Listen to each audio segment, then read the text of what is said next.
नमो अरिहन्ताणं नमो सिद्धाणं नमो आयर्याणं नमो वज्जायाणं नमो लोये सव्वसाहुणम् एसो पंच नमुक्कारो सर्वपावपणासनो मंगलाणं च सव्वेसिं परमं हवै मंगलम्।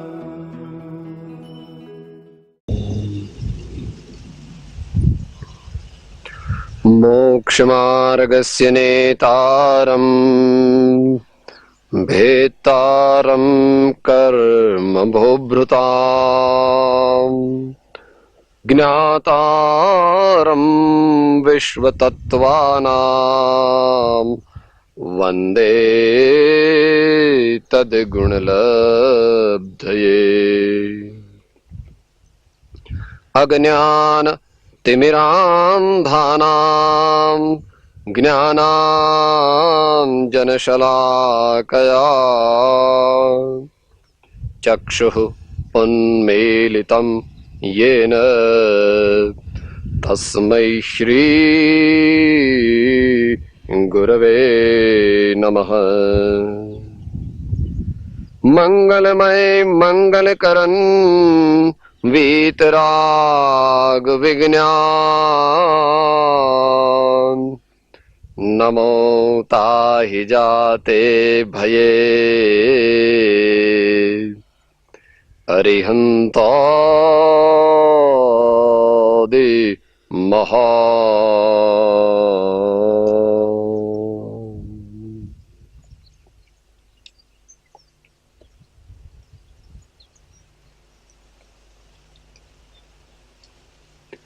આપણે સૌ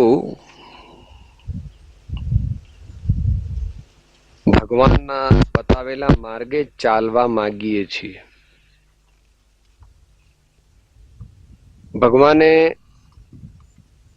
બધાય જીવો માટે ધર્મ બતાવ્યો છે.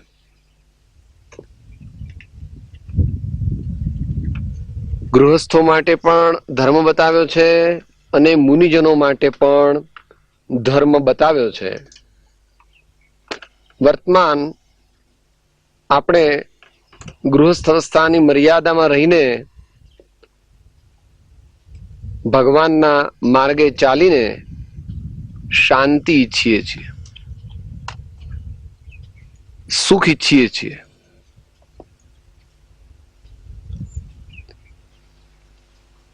એ માટે નું સાધન જે છે એ શું છે?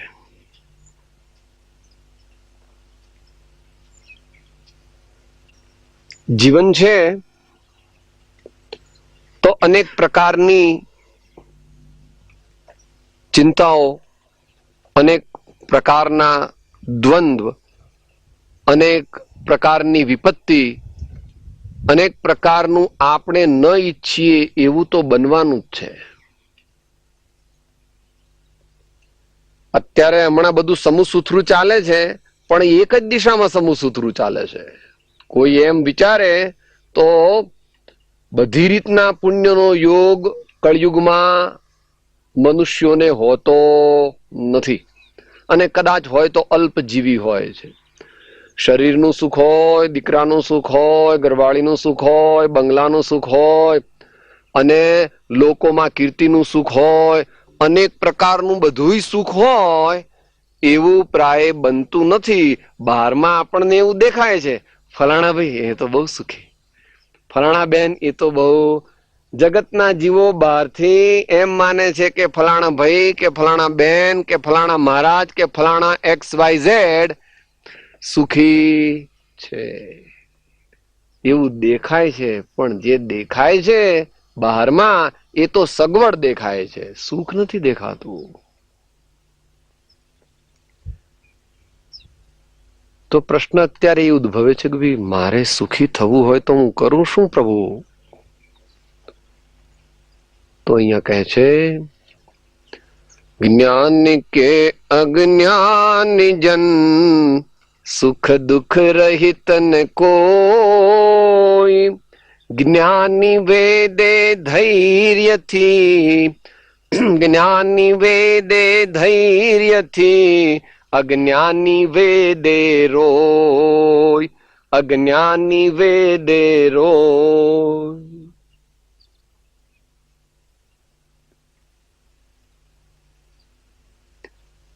જ્ઞાની ને અજ્ઞાની, જ્ઞાનીની સંખ્યા તો અત્યારે નહિવત છે, છતાં મહાપુરુષોએ એમાં એક અપવાદ રાખ્યો છે. શિષ્ય પૂછે છે ભગવાનને, આચાર્ય મહારાજને, હે ભગવાન, મોક્ષ માર્ગમાં કોણ આગળ આગળ વધે છે? મોક્ષ માર્ગમાં એટલે મોક્ષ માર્ગ એટલે શાંતિનો માર્ગ, મોક્ષ માર્ગ એટલે આનંદનો માર્ગ, મોક્ષ માર્ગ એટલે જ્ઞાનનો માર્ગ, મોક્ષ માર્ગ એટલે સમાધાનનો માર્ગ, મોક્ષ માર્ગ એટલે સમતાનો માર્ગ. કે સાહેબ કોણ કોણ મોક્ષ માર્ગમાં ચાલે? તો કે જે મોક્ષ માર્ગમાં પ્રવૃત્તિ બેની ઘટે છે, એક આત્મજ્ઞાનીની અને એક આત્મજ્ઞાનીના આશ્રયવાનની. આત્મજ્ઞાની તો મોક્ષ માર્ગ પર ચાલે છે, પણ આત્મજ્ઞાનીનો ખરેખર જે આશ્રય કરે તે પણ જેવી રીતે ફૂલના સંયોગથી, નીતિકારનું એક દ્રષ્ટાંત છે, ફૂલની અંદર રહેવાથી કીડો પણ ભગવાનના માથા ઉપર ચડે છે.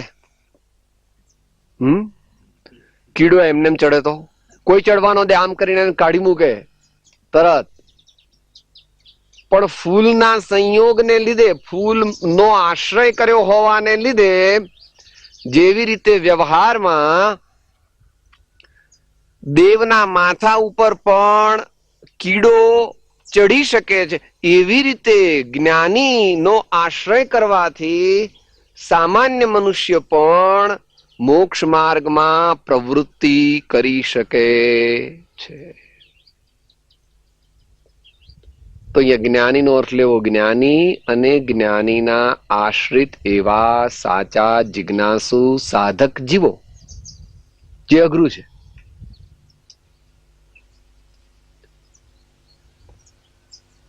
જ્ઞાનીને ઓળખવા ઘણા જ અઘરા છે, કારણ કે જ્ઞાનીને ઓળખવા માટે આત્માર્થી થવું પડે.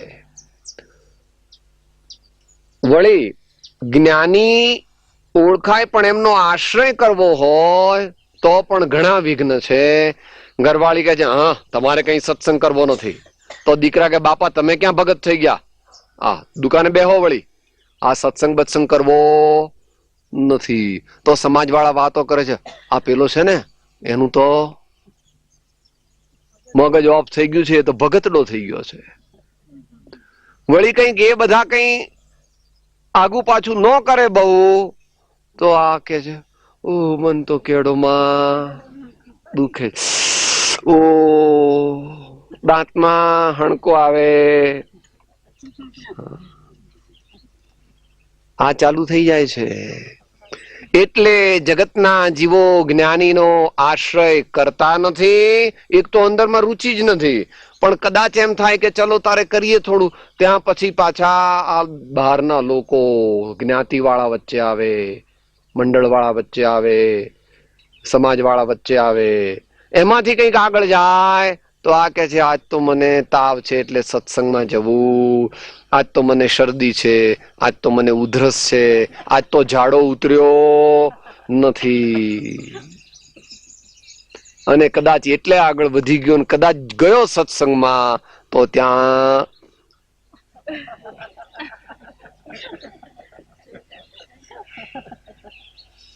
એટલે આને તો બેહાડ્યો પણ પોતે ગયો ઊંઘમાં, નિદ્રા દેવીને આધીન થઈ ગયો. જ્ઞાની કે અજ્ઞાની જન. અજ્ઞાની તો બિચારાને કાંઈ ચાન્સ જ કોઈ છે નહીં, એને પશુ જીવન છે. જન્મ્યો, મોટો થયો, વંશવેલો વધાર્યો, ઘરડો થયો, મરી ગયો. રામ બોલો ભાઈ, કાંઈ નહીં.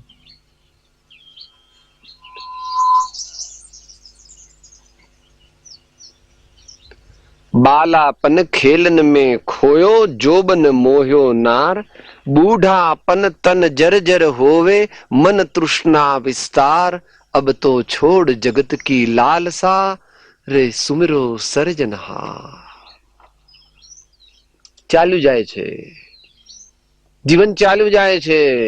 જગતના જીવોને અચિંત્ય તુજ મહાત્મ્યનો નથી પ્રફુલ્લિત ભાવ. એક ક્ષણ જેની લાખેણી છે તેવા મનુષ્ય ભાવને જીવ ધૂળમાં વિતાવી દે છે અને તેથી મનુષ્ય ભાવ હારી જાય છે.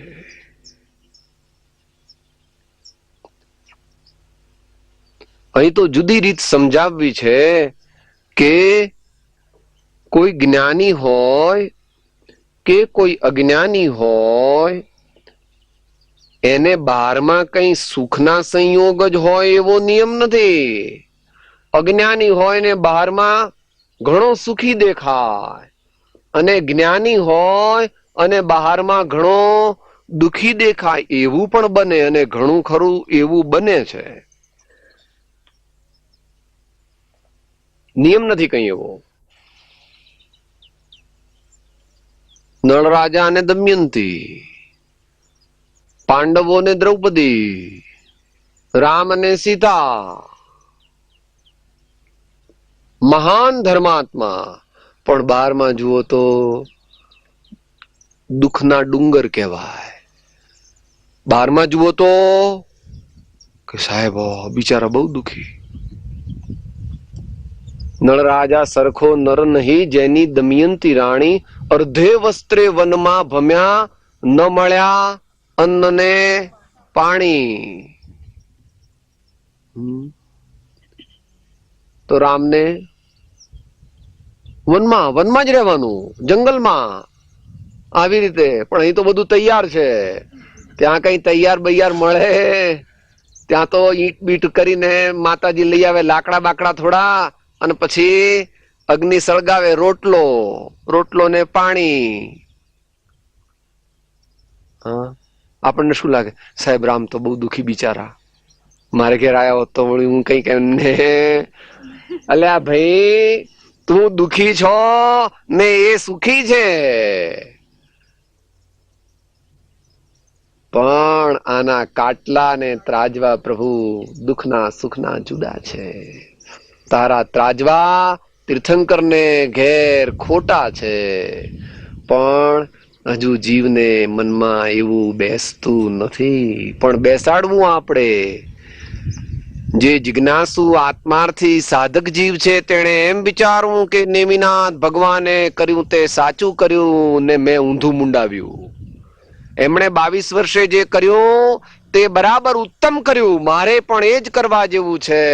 પણ હું ભૂંડો, અજ્ઞાની અને મહા પાપી, એટલે હું ઊંધે રસ્તે ચાલ્યો એમ જો અંતરમાં આવે અને ભગવાનની વાત સાચી લાગે તો કોઈ દી પણ ખોટા રસ્તેથી પાછો વળવાના ચાન્સ છે. બહારથી સુખ દુઃખના માપ જે કાઢે છે, મનાવે છે, મોટરથી સુખી માને, કુટુંબથી સુખી માને, પૈસાથી સુખી માને, એ જીવ મહાજ્ઞાની જાણવા.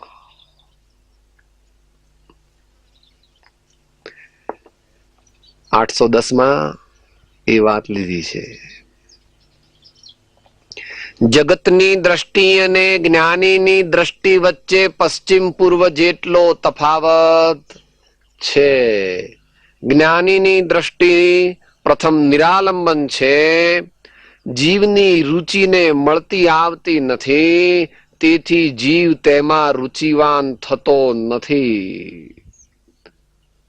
પરંતુ જે જીવોએ થોડો સમય પરિશ આદિ વેઠી જ્ઞાનીની દ્રષ્ટિનું આરાધન કર્યું છે તેઓ સર્વ દુઃખના અંતને એટલે મોક્ષ માર્ગને પામ્યા છે. માટે અહીં તો કહેવાય માંગે છે કે જ્ઞાની કે અજ્ઞાની જન સુખ દુઃખ રહિત ન કોઈ. કારણ કે કર્મનો ઉદય આપણે જોઈ શકતા નથી. સગા દીઠા મેં શાહ આલમના ભીખ માગતા શેરીએ. માટે આપણે પૂરપાટ પુણ્યનો ઉદય હોય તો પણ તેમાં આપણી વૃત્તિને લિપ્ત કરવી નહીં. આવું મહાન ધર્માત્માઓ જ કરી શકે અથવા ઉત્તમ સાધકો જ કરી શકે. નહીં તો પુણ્યના ઉદયમાં જીવ તણાઈ જાય છે. કારણ કે એણે તત્વનો નિર્ણય કર્યો નથી, પુણ્યને પોતા રૂપે સ્વીકાર્યું છે. પુણ્ય તે આત્મા નથી, પાપ તે આત્મા નથી. હું તે બંનેનો જાણનાર છું. એવી દ્રષ્ટિ કેળવવા માટે ધીમે ધીમે સાદા જીવન પર આવવું પડશે. ભપકો ખોટો જીવનમાં નહીં, સાદઈ સરળતા, ખોરાકમાં પણ, કપડામાં પણ, ઘરમાં પણ. તારો બંગલો ભલે હોય 22 રૂમ નો, પણ તારો રૂમ કયો? जब तक कि घर का संबंध है. हाँ, मढुली मजानी पेलेती रे संतो वाला, मढुली मजानी पेलेती. डरવું નહીં હો. કોઈ કે સાહેબ અમારા બંગલા જતા રહેશે, સાહેબ અમારા દીકરા જતા રહેશે. એ તો તું એને છાતી સરસા ચોંપે તો પણ એ જ્યારે જવાના ત્યારે જતા રહેવાના. અત્યારે જો સમજુ હોય તો તેને પોતાના માનતો નહીં. પણ મોહ છે ને, મોહ છે તેથી જીવનો ઉપયોગ ઠરતો નથી. ડાફોડિયા માર્યા કરે, જીવનો ઉપયોગ ઠરતો નથી. હા, ડાફોડિયા આમ આમ આમ આમ. કેમ? પ્રભુ પ્રત્યે, પ્રભુની વાણી પ્રત્યે એને અંતરમાં પ્રેમ નથી. તો બહારમાં તો જે બનવાનું હશે તે બનશે. એની સામાન્ય વ્યવસ્થા કરવી એ ગૃહસ્થની ફરજ છે. આપણે દીકરાનું, દીકરીનું, ઘરના રસોડાનું, કોઠારનું, બેંક બેલેન્સનું કે ધંધાનું ધ્યાન રાખવું તે ફરજ રૂપે રાખવાનું છે. પણ એમાં લેપાઈ જવાનું નથી. અને જેમ જેમ સગવડ થાય તેમ રિલીગેટ ટુ અધર્સ. દીકરો 18, 20, 22 વર્ષનો થયો, ધીમે ધીમે ટ્રેન કરીને એને આપી દો. 12 વાગ્યાથી માત્ર 4 વાગ્યા સુધી જ ઓફિસે જવાની જરૂર છે. બાકીનો સમય ધર્મ ધ્યાનમાં, મંદિરમાં, સત્સંગમાં, સદવાંચનમાં અને ચિંતનમાં ગાળવાનો છે. આવું જીવન જો આપણું બને તો જ માનવું કે કોક દી આત્મજ્ઞાન થવાના ચાન્સીસ છે. આરંભ અને પરિગ્રહનું અલ્પત્વ હોય અને જેટલો સમય, જેટલી શક્તિ અને જેટલી રુચિ પરમાર્થ માર્ગમાં વધે તેવો પ્રયત્ન આપણે કરવાનો છે. આ 12માં પણ એવું ન પણ થાય. અત્યારે બધી સગવડ છે ને પછી એટલી અગવડ થઈ જાય કે ખાવા માટે પણ કામ કરવું પડે તો જ ખાવા મળે, એવું પણ થાય. તો તેવે સમયે પણ આપણે તો સમતા રાખવી છે. જ્ઞાની કે અજ્ઞાની જન સુખ દુઃખ રહિત ન કોઈ, જ્ઞાની વેદે ધૈર્યથી. ને અજ્ઞાની વેદે રોય. જ્ઞાની વેદે ધૈર્યથી. જે થાય તે યોગ્ય જ માનવામાં આવે. જે થાય તે યોગ્ય જ માનવામાં આવે. એટલે દુનિયાનું તો ખરું હો. આપણે પડી ગયા ને વાગ્યું, આપણને તાવ આવી ગયો, થોડા પૈસા જતા રહ્યા, હા, શરીર બગડી ગયું, જે થાય તે યોગ્ય જ માનવામાં આવે. તેનો માત્ર સંભાવથી પ્રતિકાર કરો. અંદરમાં અપસેટ નહીં થઈ જવાનું. કેમ મારું કયું નથી માનતા? કેમ મને તાવ આવ્યો? કેમ મારા ધંધામાં નુકસાન ગયું? તારી સત્તાની વાત નથી. તારી સત્તાની નિશ્ચયથી વાત નથી. બુદ્ધિ વિવેક પૂર્વક કામ કરો, પણ એમાં સફળતા પણ મળે અને અસફળતા પણ મળે. એમાં અપસેટ થઈ જવાનું નથી. એટલે કે ધીરજ રાખવાની છે. પ્રશ્ન હતો ને, આત્માનો અનુભવ કેમ એકદમ થતો નથી? થશે. આત્માની શ્રદ્ધા કેમ સંકિત પ્રગટતું નથી? એમ જો અંતરમાં વિચાર આવે તો અંદરમાં વિચારવાનું કે સત્પુરુષે જે 3 સાધન કહ્યા છે તે હું બરાબર કરું છું, સમજણપૂર્વક કરું છું, ઉપયોગપૂર્વક કરું છું, અપ્રમત્તપણે કરું છું. જો કરતો હોય તો ધન્યવાદ. જાગૃતિ બરાબર રાખજે. સત્સંગ નિરંતર અથવા વારંવાર સત્પુરુષનો સમાગમ. 1. શ્રી સતશ્રુતનું ચિંતન એટલે જ્ઞાની પુરુષની વાણીનું વાંચન, વિચાર વગેરે. ભવભીત ભવિક જે ભણે ભાવે સુણે સમજે શ્રદ્ધે. પોપટિયું રટાણ આત્મકલ્યાણનું કારણ નથી. શાસ્ત્રના શાસ્ત્ર મોઢે હોય પણ અંતર ભીંજાયું નથી. અંતરમાં જો પોતાને ભગવાનની વાણી નો વિશ્વાસ નથી તો ફળ 1% જ છે.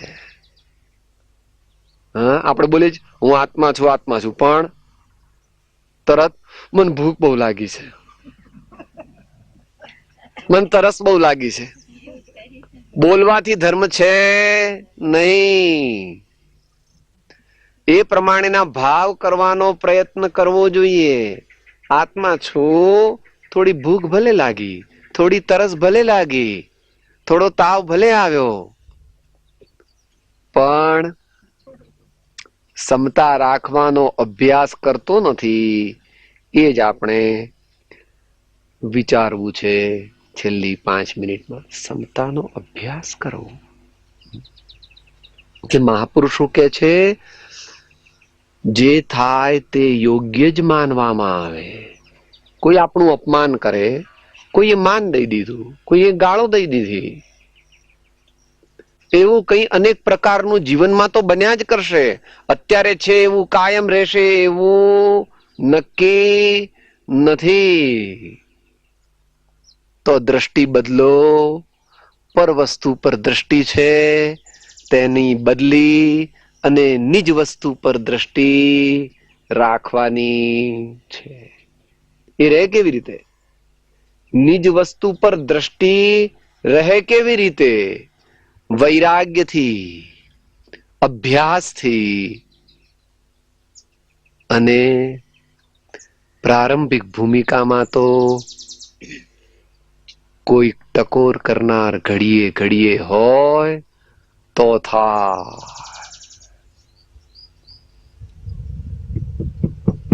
ટકોર કરનાર જોઈએ. કોઈ જીવ પ્રભાવમાં ચાલ્યો જાય છે.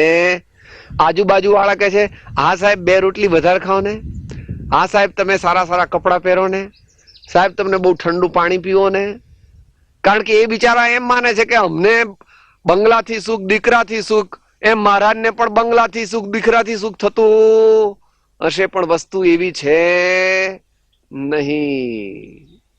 જ્ઞાની પરવસ્તુથી સુખ માનતા નથી. જે પરવસ્તુમાં સુખ માને છે, પરવસ્તુમાં મૂંઝાણા છે, તેને ભગવાન મહા અજ્ઞાની કહે છે. તો સમતાનો અભ્યાસ આપણે કરવાનો છે. એને માટે કીધું કે આત્મા પર દ્રષ્ટિ રાખવાની છે. એને માટે છેલ્લો ઉપાય, ભલે થોડો અઘરો છે, અત્યારે સાંભળી તો લે, પછી 5-10 વર્ષે 15 વર્ષે જયારે વિચાર કરજે. દાખલો આપે છે આચાર્ય મહારાજ. અરીસો છે ને પહેલા, અરીસો તો ત્યાં જોયો છે ને? હા સાહેબ, અરીસો જોયો છે. મારા ઘેર કેટલાય મોટા મોટા છે. તો અરીસો હોય, એ અરીસાની આગળ ગુલાબ રાખો તો સુગંધિત થઈ જાય અરીસો. પછી વિષ્ટા લાવો તો, પછી ફાટેલી ચાદર લાવો તો બગડી જાય. ફાટેલી ચાદર આપણે અરીસાની સામે રાખીએ તો અરીસામાં તિરાડ પડી જાય કે સાહેબ આમાં કાણા પડ્યા છે, જુઓ ને, જો આમાંય કાણા જ દેખાય છે. અરે કાણા નથી, પેલી ચાદર બાજુમાં કરતો છે એવો ને એવો. એમ જગતના અનેક પ્રકારના પદાર્થો આપણા આત્મામાં દેખાય, તેમાં એવો પ્રયત્ન કરવો કે આ વસ્તુઓથી હું રાજી પણ નથી અને આ વસ્તુઓથી હું નારાજ પણ નથી. હું તો માત્ર જાણનાર છું. હું તો માત્ર જાણનાર છું. જેમ અરીસો છે, એના પર ગુલાબ લાવ્યા કે દીવો લાવ્યા કે મોટો પહાડ આવે, નાનો અરીસો લઈને આપણે બહાર નીકળ્યા, અંદર પર્વત દેખાય તો પર્વતનું વજન એમાં આવી જાય. પર્વત તો હજારો લાખો મણનો છે, પણ તોય આપણા હાથમાંથી અરીસો પડી જો, સાહેબ આમાં પહાડ છે ને, બહુ ભારે છે. અરે ભારે નથી, એમાં દેખાય છે અંદરમાં કઈ ઘૂસી ગયો. પર્વત અંદર ઘૂસી જતો હશે. એમ આપણા આત્માની અંદર આ દીકરા, બંગલા, મોટર, ટેલિવિઝન કાંઈ ઘૂસી જતા, પણ મોહથી જીવ એનો પરિચય કરે છે. જ્ઞાની કહે છે તું પરિચય કરવો છોડી દે, આ બાજુ જો. જગતના પદાર્થો, તેનો પરિચય ઓછો કરવો, આપણે પરિચય કરવો સત્સંગનો, સત્પુરુષની વાણીનો અને પોતાના આત્માનો. એટલે કે હું જ્ઞાન સ્વરૂપ છું, જ્ઞાન સ્વરૂપ છું. મારે રાગ દ્વેષ કરવા નથી, મારે ક્રોધ અભિમાન કરવા નથી.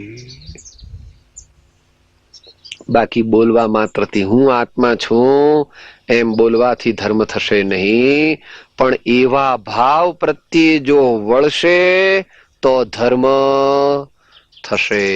માટે આ દુનિયામાં બે વસ્તુઓ ચાલ્યા જ કરે છે, અનંતકાળથી ને અનંતકાળથી ચાલવાની છે, અનંતકાળ સુધી. એક શાસ્ત્ર વાંચીને અને બીજાને ઉપદેશીને વાતો કરીને ધર્મ માને, અને બીજો શરીરની ક્રિયા કરીને, એટલે શરીર આમ વળે તો શરીરને આમ વાળે છે, શરીરને આમ વાળે છે, એમ કરીને ધર્મ માને. કોઈ ક્રિયા જડ થઈ રહ્યા, શુષ્ક જ્ઞાનમાં કોઈ માને માર્ગ મોક્ષનો.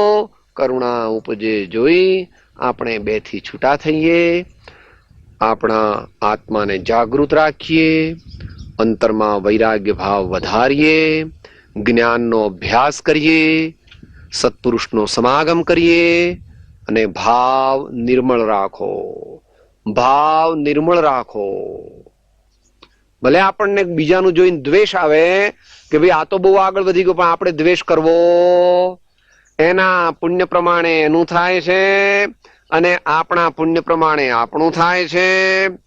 પુણ્યથી જે સુખ માને છે, પુણ્યના ઉદયમાં જે સુખ માને છે, મહાજ્ઞાની છે. માટે જ્ઞાની પુરુષો સૌથી ઉત્કૃષ્ટ પુણ્યના ઉદય વખતે સૌથી ગરીબ અવસ્થાને અંગીકાર કરે, તેને તીર્થંકર ભગવાન કહેવામાં આવે.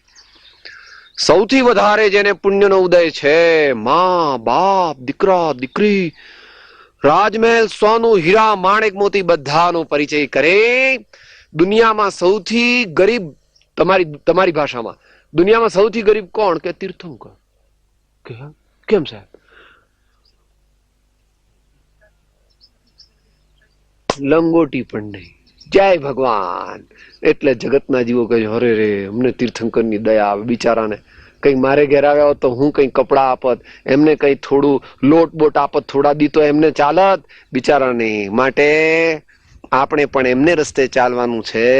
તો આપણે પણ હવે એવો વિચાર કરવો કે પુણ્યના ઉદય માં રાચવું નહીં, પણ ધીમે ધીમે આત્માના ભાવ પર આવવું,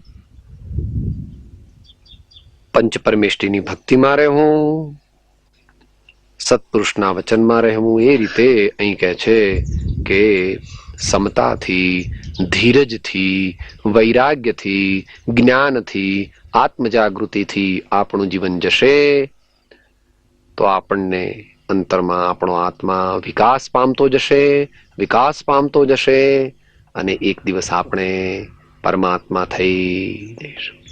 આ રસ્તે ચાલીને આપણે માનવ ભવને સફળ કરવાનો છે. આપણે પૂર્ણપણે ન થઈ શકીએ, પણ કોક ધર્માત્માઓ એટલે પરમાત્માઓ થઈ શકે છે. માટે ભગવાન જે આહાર નહોતા લેતા એ એટલા બધા પોતાના આત્માના ચિંતનમાં મગ્ન રહેતા હતા, 12 ભાવનામાં, 4 ભાવનામાં, આત્માના ચિંતનમાં, કે ઘણા દિવસ એમને આહાર ન લે તો પણ કાંઈ વાંધો આવે નહીં, અને એવી ભૂખ ન લાગી જાય કે એમનું ચિત્ત ડામાડોળ થઈ જાય. એવો અભ્યાસ કરવો પડશે થોડો થોડો. ચાલશે, ફાવશે, ભાવશે ને ગમશે. માટે વિષમ પરિસ્થિતિ દુનિયાની તો ભગવાને છોડી દીધી, પણ આ ભૂત તો વળગેલું જ છે. તો આ ભૂત જે છે એના પ્રત્યે પણ આપણે નિર્મમત્વ કેળવવાનું છે. હા, છૂટે દેહાધ્યાસ તો નહીં કરતા તું કર્મ, નહીં ભોગતા તું તેહનો, એ જ ધર્મનો મર્મ. પણ શરૂઆતના સાધકને માટે એના કોઈ ડોગમેટિક રૂલ્સ નથી. પ્રથમ સમય કાઢી સત્સંગ કરવો જોઈએ, સમય કાઢી વાંચન કરવું જોઈએ, સમય કાઢી અને પ્રભુની ભક્તિ કરવી જોઈએ, અને સાદું સરળ સત્ય પરાયણ જીવન જીવવાની કોશિશ કરવી જોઈએ. તો ધીમે ધીમે ધીમે ધીમે વિકાસ થાય, અને પછી જે પ્રમાણે સદગુરુ બતાવે તે પ્રકારે આગળ વધવું જોઈએ. પણ દેહ પ્રત્યે ઘણી મમતા રાખે તો કોઈ દી ધર્મ બરમ થાય નહીં. શરીરને ઘણું સાચવે તો ધર્મ પ્રત્યે, કારણ કે બે જુદા છે, બેનો સ્વભાવ જુદો છે. મારું મારું કરીને નરસિંહ મહેતાનું એ બહુ સુંદર કડી છે, દેહ બાબતની છે. દેહ તારી નથી જો તું જુગ તે કરી, રાખતા નવ રહે નિશ્ચય જાય. દેહ સંબંધ ત્યજે અવનવા બહુ થશે, પુત્ર કલત્ર પરિવાર વહાયે. માટે ગમે તેવા આપણે બદામ, કેસર, કસ્તુરી, સાલમ પાક ખવડાવી દઈએ, પણ આ મિત્ર કઈ કાયમ આપણને સાથ આપે એવી તો પૈસા વાળા કોઈ દી મરે જ નહીં. પણ એવું બનતું નથી. માટે આપણે શું નક્કી કરવાનું છે? દેહ પ્રત્યે મમતા નહીં. માટે ભગવાનનો માર્ગ એ રીતે છે કે ભાઈ ઠીક છે, શરીરને એનું ભાડું આપી દીધું, પછી એની માળાની માળા તો પંચ પરમેષ્ઠીની અને આત્માની 2 જ માળા જપવાની. બીજી બધી માળા ફરજ વખતે બરાબર છે. દુકાને જઈ હિસાબ જોઈ લીધો, માલ ચેક કરી લીધો, આ ખાવા પીવાનું બધું સામાન્ય પતી ગયું. ભૂતનું ઘર આંબલી એમ સાધકનું ઘર શુદ્ધ આત્મા અને પંચ પરમેષ્ઠી નું શરણ. તો શરૂઆતમાં નહીં, ભાઈનો પ્રશ્ન જે છે કે ભાઈ ઇન્દ્રિયો જે છે એને એકદમ તો જીતી શકવાની શક્તિ તીર્થંકરાદિની છે, મહાન ધર્માત્મા પરાક્રમી નરશાર્દુલ છે, પણ દરેક એવા નથી. પણ એમના સેવક તો છીએ ને. તમે 1000 રૂપિયા દાન આપો તો હું 5 રૂપિયા તો આપું ને, 1 રૂપિયો તો આપું ને. અરે 1 રૂપિયો ન હોય તો 5 પૈસા આપું, અને 1 પૈસો ન હોય તો એમ કહું હમણાં તો મારી પાસે નથી, પણ મારી પાસે 5 પૈસા આવશે ને એટલે હું 5 પૈસાનું દાન. ફેર ઇનફ. ભાવથી ધર્મ થાય છે, ભાવથી ધર્મની મુખ્યતા છે. પણ આપણે ભાવ તો બરાબર ન રાખીએ અને બહારમાં પછી આઘું પાછું કરીએ તો ધર્મ તો થાય પણ કેટલો? છાલ જેટલો.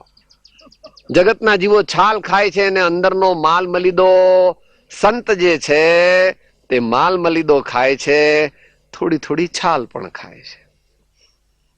પણ માલ મલીદો છે ઉપયોગ તે ધર. જગતના જીવો ઘણો પ્રયત્ન કરે છે અને અલ્પ ધર્મ થાય છે. સંત આત્મામાં જાગૃતિ દ્વારા ઘણા ઉત્તમ ધર્મને પામે છે.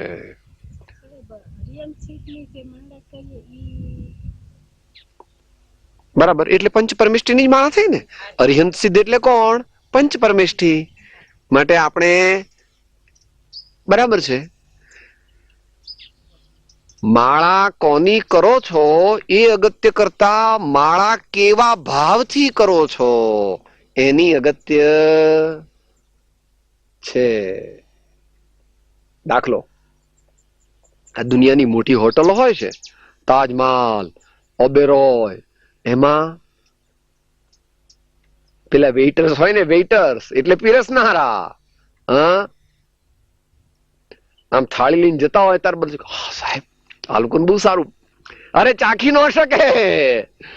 એમાંનું કઈ જો ચાખતો પકડાઈ જાય ને ઘર ભેગો થઈ જાય. એ જ દી એને તો માત્ર પીરસવાનું ને જોવાનું છે, પણ માયલો એને કાંઈ પણ પછી કોકની શેઠની મહેરબાની હોય ને ખાઈ શકે વાત જુદી.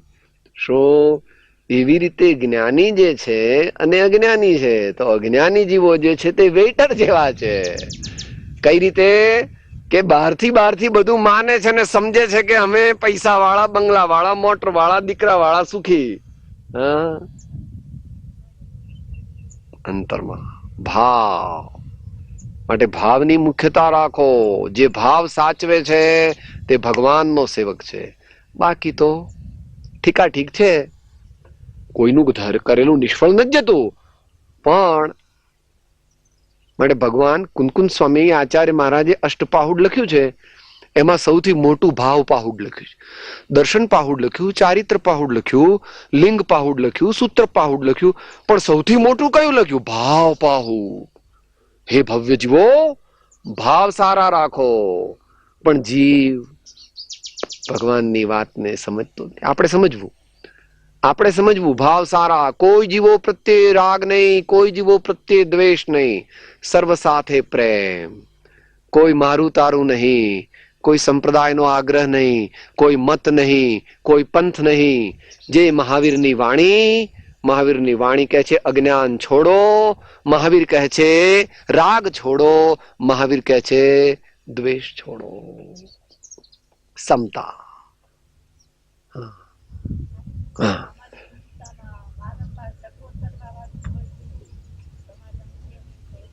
તો આપણે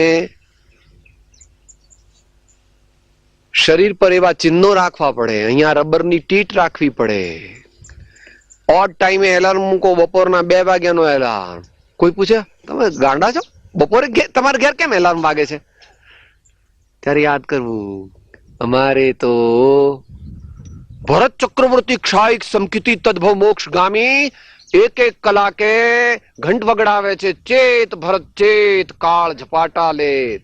ચેત ભરત ચેત, કાળ ઝપાટા. અરે એમ કહેવાય છે કે પોતે જે માર્ગથી રાજ દરબારમાં આવતા એ પોતાનો મુગટ એવો રાખતા કે મુગટની ઉપરની ટોચ અને ઉપર નાની નાની બધી ઘંટડીઓ મૂકી હોય, એટલે આમ ચાલતા જાય ને એમનો મુગટ પેલી ઘંટડીઓને અડે, ટાણા ટાણા ધીમે ધીમે બોલે એવું. તમ ભરત જાગે છે, હું ચક્રવર્તી નથી, આ 6 ખંડની સંપત્તિ મારી નથી, આ હજારો પુત્ર મારા નથી, આ રાણીઓ મારી નથી, આ દેહ મારો નથી, હું એક ચૈતન્ય આત્મા છું. એવી ભાવના વારંવાર ભાવતા અને તેથી તેઓ ફટાફટ મોક્ષે. આપણે એવું ન કરાય, આપણે તો તીર્થંકરે કર્યું એવું કરવાનું. આપણે તો અણુવ્રત લેવાના અને મુનિ થવાનું. અત્યારે ચાલુ કરી દેવાનું, જેટલું થાય એટલું. એમાંનું કઈ ના થાય તો પણ ભાવ અંદરમાં રાખવાના. દ્વાદશ વ્રત અને દીનતા ધરી સાત્વિક થાઉં સ્વરૂપ વિચારી, એ મુજ નેમ સદા શુભ ક્ષેમક નિત્ય અખંડ રહો ભવ. માટે એવો એલાર્મ મૂકવો, એવી જાતનો નિયમ લેવો કે દર 8મ દિવસે, 14મ દિવસે, 5મ દિવસે જે પોતાને ભાવ હોય, પછી એવો નિયમ લેવો કે આખી ચર્યા જેવી રીતે ગોઠવી દેવી કે 2-3 કલાક થાય અને આપણે પણ શરૂઆતમાં આવું થવું અઘરું છે. માટે સત્સંગ કરવો પડશે. there is no replacement for it. there is no replacement for it. there is some replacement but there is no absolute replacement. એટલે જ્યારે ચોમાસું આવે ત્યારે ટાંકામાં પાણી ભરી લેવું જોઈએ. એમ સત્સંગનો યોગ બને ત્યારે ખજાનો જ્ઞાન વૈરાગ્યથી ભરી લેવો જોઈએ. દરરોજ થોડું થોડું. કાલ લઈને નીકળ્યા હતા ને કોફી, રસ્તામાં પાણીનો નળો લઈને નીકળો છો ને, ઠંડો લાગે ત્યારે એ પ્રમાણે વર્ષે 2 વર્ષે 3 વર્ષે જેને યોગ હોય તેને ભારત જેવા દેશમાં આવવું જોઈએ.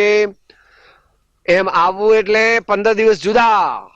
કોઈ વેવાય ફેવાય કોઈ નહીં, વેવલા બેવલા જાય ઘેર, દીકરા બીકરા ઘેર જાય બધા. કાંઈ વાંધો નહીં, દુનિયા ખરાબ જ લગાવવાની છે.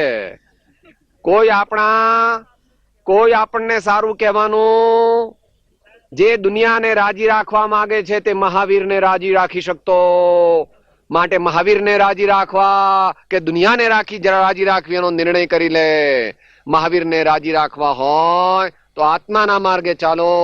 બાકી દુનિયાને અનંતકાળ રાજી રાખવાનો પ્રયત્ન કર્યો તો પણ હજુ દુનિયા રાજી થઈ. માટે આ તો પ્રભુનો માર્ગ છે. પ્રભુ એમાં કઈ ઉપાય, પણ આવા ઉપાય કરવા થોડા. દર રવિવારને દિવસે અઠવાડિયામાં 2 વાર પોતાને ત્યાં વાંચન કરવું, વિચાર કરવો, ભગવાનની પૂજા કરવી અને સારા સારા ગીત ગાવા, ટેપનો સહારો લેવો અને આ વિડીયોનો સહારો લેવો અને પોતે એવો નિયમ રાખવો કે દરરોજ આ સવારે માળા કરવી, બપોરે માળા કરવી, સાંજે માળા કરવી. આમ થોડું થોડું ચાલે. પણ ગાડી ટોપ ગિયરમાં કઈ આવા દેશમાં જાય, ટોપ ગિયર માટે તો ગમ ગચ્છ ગો, સંતના ચરણ સિવાય બીજો ઉપાય. હા, હવે એ પછી વિચારશું આપણે.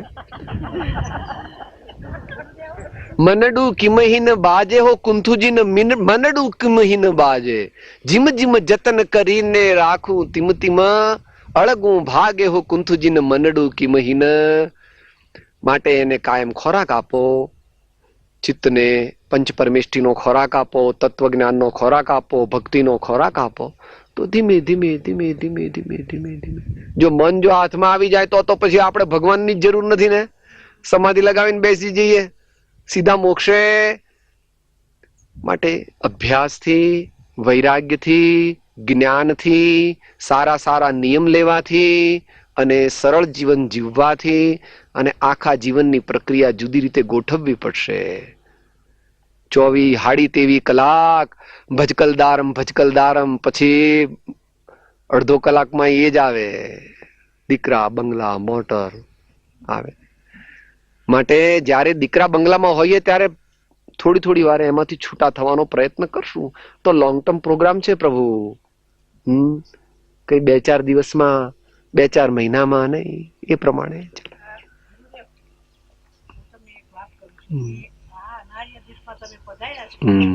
એને માટે અમારા જેવાને તો ઘણો લાભ મળ્યો છે. પણ અત્યારની ઉચ્ચી પ્રજાને તમે એ લોકોને ખરો બોધ દેવાની જરૂર છે. એમાં એ છે એક તો જાણે વિનય, અને બીજું આપણે હિંસા માટે જે ઝીણી ઝીણી વાત કરીએ છીએ પણ હિંસા મોટી કરે છે અને પરમાટી ખાનારા પીનારા એ બધાને ખરો ઉપદેશ આપવાની જરૂર છે. બરાબર છે, વાત થઈ છે થોડી, હા વાત થોડી થઈ ને આવતા રસ્તામાં, એટલે યથા સમયે આપણે મૂકશું. એ પેલા મોટા સ્વાધ્યાયમાં મૂકીએ તો, કારણ કે અહીંયા તો કોઈ એવું છે નહીં કે જે રીતે વર્તતું હોય. મોટા સભા ભરાય હા એટલે એ કોઈ સ્કૂલમાં જાઓ હા હા એ બધી વાત આમ તો કરી હતી, કરી છે થોડી થોડી, કરવાની જરૂર છે. બરાબર છે. કારણ કે એ લોકો તો એમ જ કહે છે કે અમારે સોસાયટીમાં રહેવું, ખાવું પીવું અને હોટલમાં જાવું અને ગંજી પત્તા રમવા, બસ. ગંજી પત્તા ખાલી જુગાર. એ લોકોને એકાંતે દોષ દેવા જેવો નથી, એ લોકોને એકાંતે દોષ દેવા જેવો નથી, કારણ કે આપણે પણ કઈ બહુ હખણા રહ્યા નથી નાનપણમાં, માટે સમય વર્તે સાવધાન.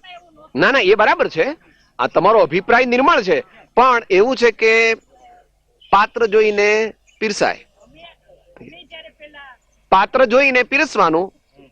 કારણ કે બળથી કઈ કરવા જઈએ તો આ જમાનામાં થાય એવું, માને ગાળ દઈ દે દીકરો, મોઢું તોડી લે, ઘરની અંદર રહેવાય નહીં. એટલા માટે એને હા હા હા હા હા હા હા હા હા હા હા હા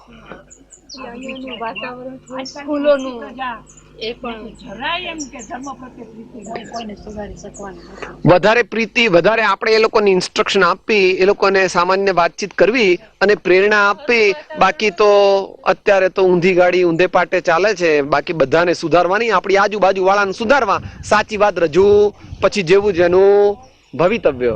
પણ છતાં આ વાત ખ્યાલમાં રાખવા જેવી છે. મહાવીર સ્વામી ભગવાન કી જય, પરમ કૃપાળો દેવ કી જય. પરમ પુરુષ પ્રભો સદગુરુ, પરમ જ્ઞાન સુખધામ, જેણે આપ્યો ભાન નિજ, તેને સદા પ્રણામ.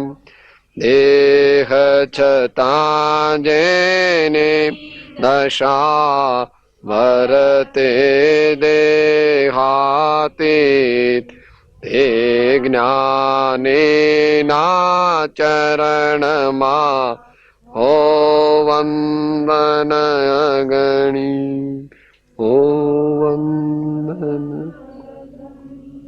3 મિનિટ આપણે ચિંતન કરીને પછી સમાપ્તિ. ઓમ.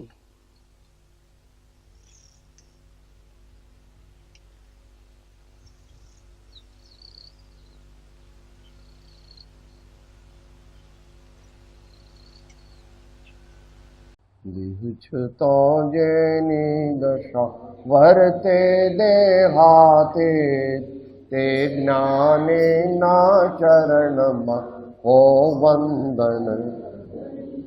મહાવીર સ્વામી ભગવાન કી, સબ સંતન કી. ઓમ શાંતિ શાંતિ શાંતિ. હું આત્મા છું, આપનો સેવક છું, સૌનો મિત્ર છું. હું આત્મા છું, આપનો સેવક છું, સૌનો મિત્ર છું. હું આત્મા છું, આપનો સેવક છું, સૌનો મિત્ર છું.